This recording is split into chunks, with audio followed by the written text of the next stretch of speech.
Pedrosa, sejam bem-vindos. Depois desse empate em 1-1 com o Flamengo no Maracanã, o empate que aconteceu pelo Campeonato Brasileiro e que configurou, mais uma vez, um resultado igual dentro dessa edição do Campeonato Brasileiro 2025. Primeiro turno 0-0, com o Vasco também jogando no Maracanã, e daquela vez o Léo Jardim foi um grande personagem da partida, apesar do Vasco ter jogado também, mas o Flamengo foi bem superior, na minha humilde visão, e o Léo Jardim salvou o Vasco com aquele resultado, o que foi muito importante também, diante da diferença das duas equipes.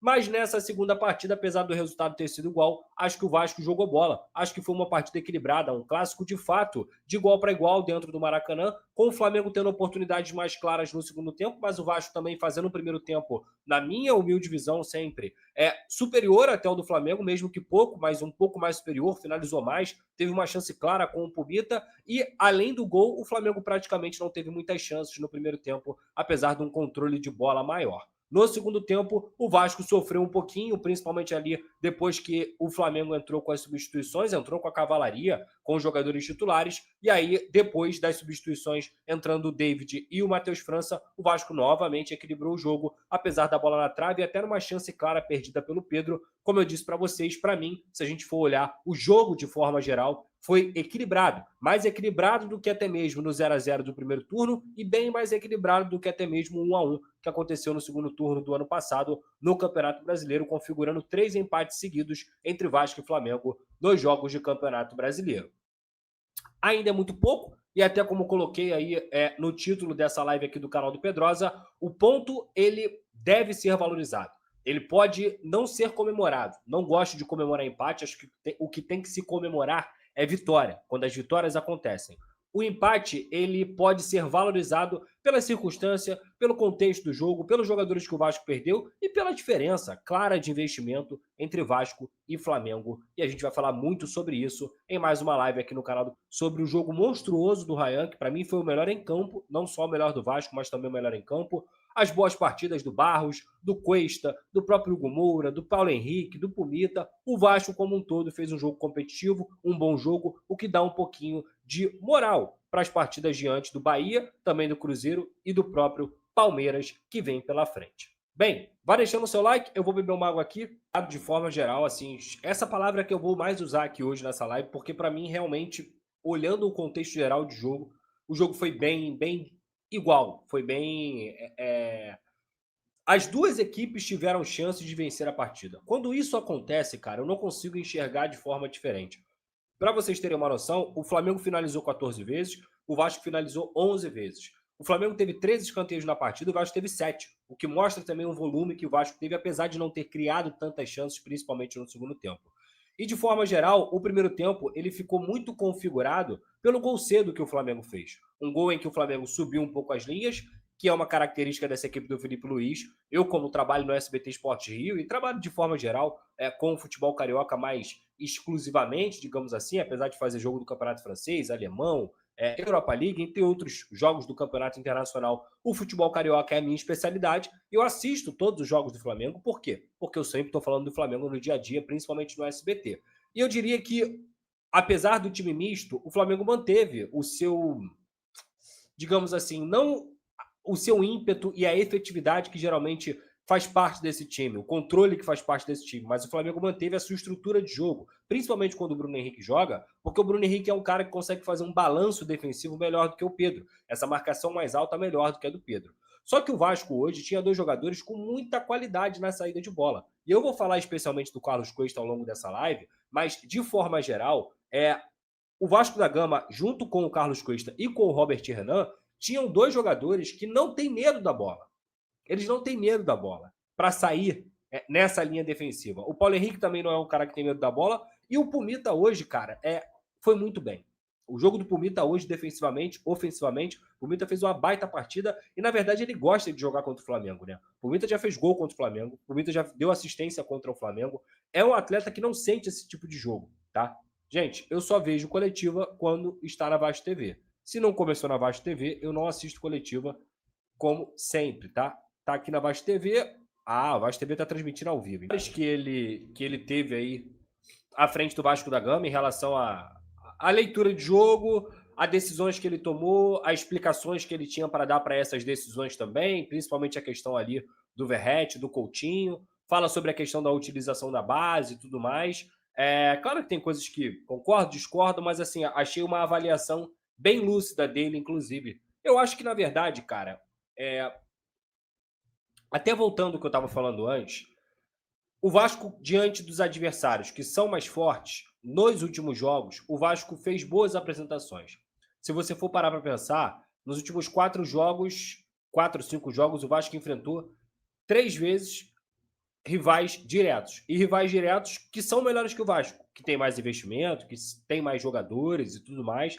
Flamengo não preciso nem falar. O Flamengo é o melhor elenco do país e é o melhor time do país. O Botafogo gastou mais de 600 milhões de reais esse ano e já tinha um time que já tinha sido campeão do Brasileirão e também da Copa Libertadores. O Vasco passou do Botafogo numa eliminatória, tudo bem que não venceu, mas pelo menos passou do Botafogo numa eliminatória nos pênaltis, e o Vasco hoje empatou com o Flamengo, que, repito, pode ter vindo misto, mas é uma equipe que tem jogadores de seleção. O time misto do Flamengo é o Danilo na defesa, que é um jogador que está na seleção brasileira, estava na seleção brasileira esse ano, e que muito provavelmente, se mantivesse um ritmo de jogo, ia estar na seleção brasileira. O Carrascal, que é jogador de seleção colombiana, vez ou outra, e é um muito bom jogador.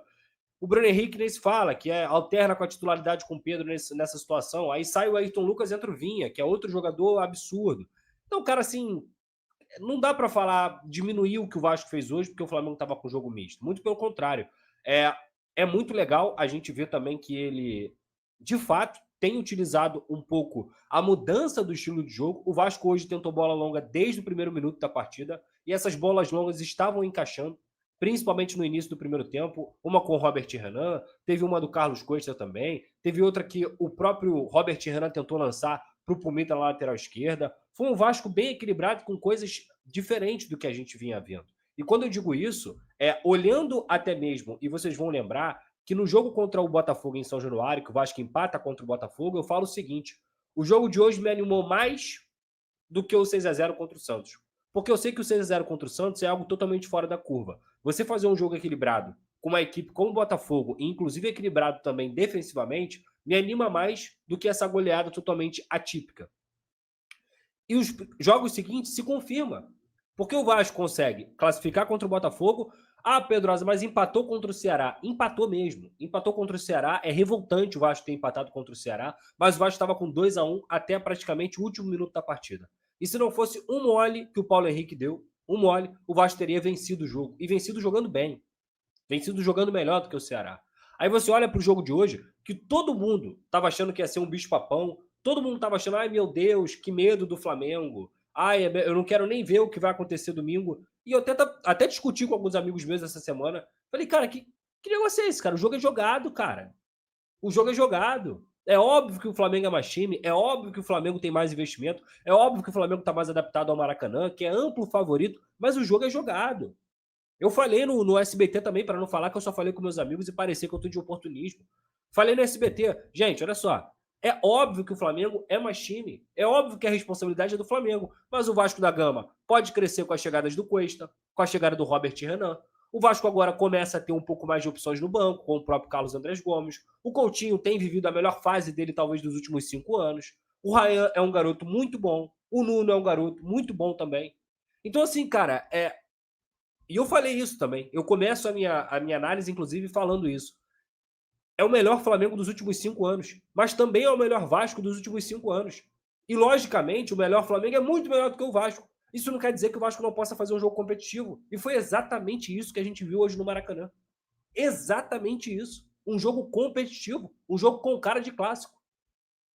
Isso deixa o torcedor do Vasco um pouco mais, não vou dizer animado, mas mais confortável, porque o time tem evoluído. O time tem evoluído individualmente e o time tem evoluído até mesmo, na minha humilde visão, no entendimento do Diniz sobre a equipe que ele tem. Hoje, as mexidas do Diniz, 2 foram por obrigação, uma do Robert Renan e a outra do Nuno, e as últimas 2 foram corretíssimas. Corretíssimas. Acho que poderia ter sido, sei lá, 5 minutinhos antes? Poderia. Mas ele coloca o Matheus França e coloca também o David na vaga do Coutinho e do Verratti, Quem eram os jogadores que estavam mais cansados no segundo tempo e por isso o Vasco caiu de ritmo? Coutinho e Verratti. Ele teve peito para tirar o camisa 10, o craque do time, e teve peito para tirar o artilheiro do time. Tirou os dois, o time melhorou, o time continuou sendo competitivo e conseguiu ter um pouco mais de contra-ataque. Então, acho até que ele tem tido um pouco mais, não só de opções, mas também de entendimento e leitura do jogo. O Diniz já errou muito. O Diniz já cometeu várias falhas que até mesmo nós, torcedores, por acompanharmos o Vasco durante o ano inteiro, sabemos, ó, esse jogador aqui é melhor não. Aquele jogador ali é melhor não.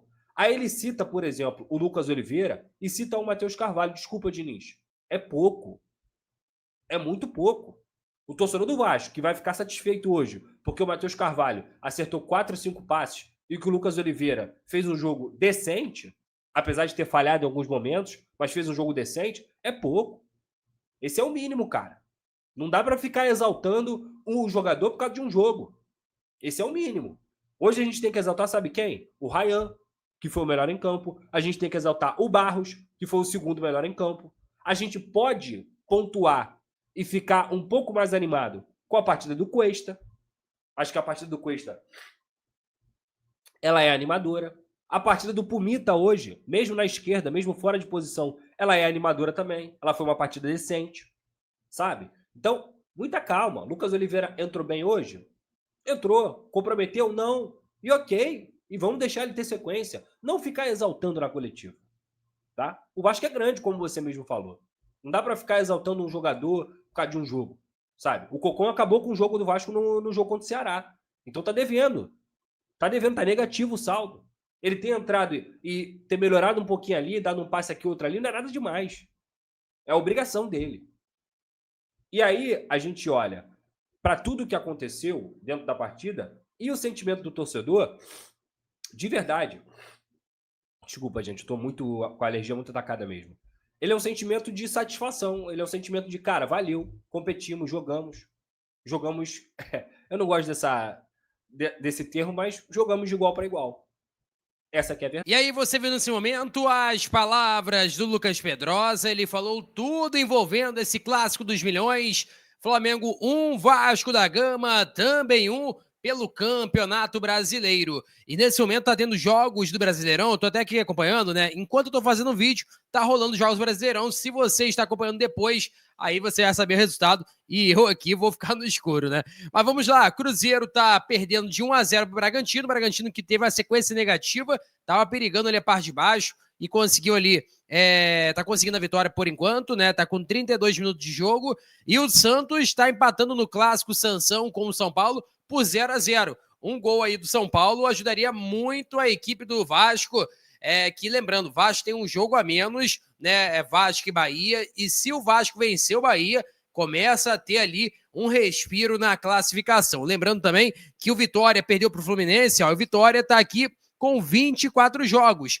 Um jogo a mais do que a equipe do Vasco, e o Vasco tem 2 pontos a mais. Ou seja, uma vitória do Vasco contra o Bahia botaria o Vasco ali exatamente 5 pontos na frente do Vitória. Então é uma distância considerável. O ideal é o Vasco vencer o Bahia, porque se vencer o Bahia, começa respirando bem no Brasileiro, começa desafogando, e aí, cara, dá até confiança para os jogadores, porque o Vasco tem uma sequência complicada, é Vasco da Gama e Flamengo, que empatou, né, foi 1-1, depois Vasco e Bahia, jogo atrasado, e logo em sequência tem uma sequência muito pesada mesmo, Vasco e Cruzeiro em São Januário, e Vasco e Palmeiras fora de casa, não se sabe ainda se vai ser no Allianz Parque, parece que não, e aí o Palmeiras iria colocar talvez na Arena Barueri ou algo do tipo. Então é jogo complicado e o Palmeiras precisa vencer, ainda mais com esse empate do Flamengo. Gera uma pressão gigantesca para a equipe alviverde. Peço a você que deixe o like,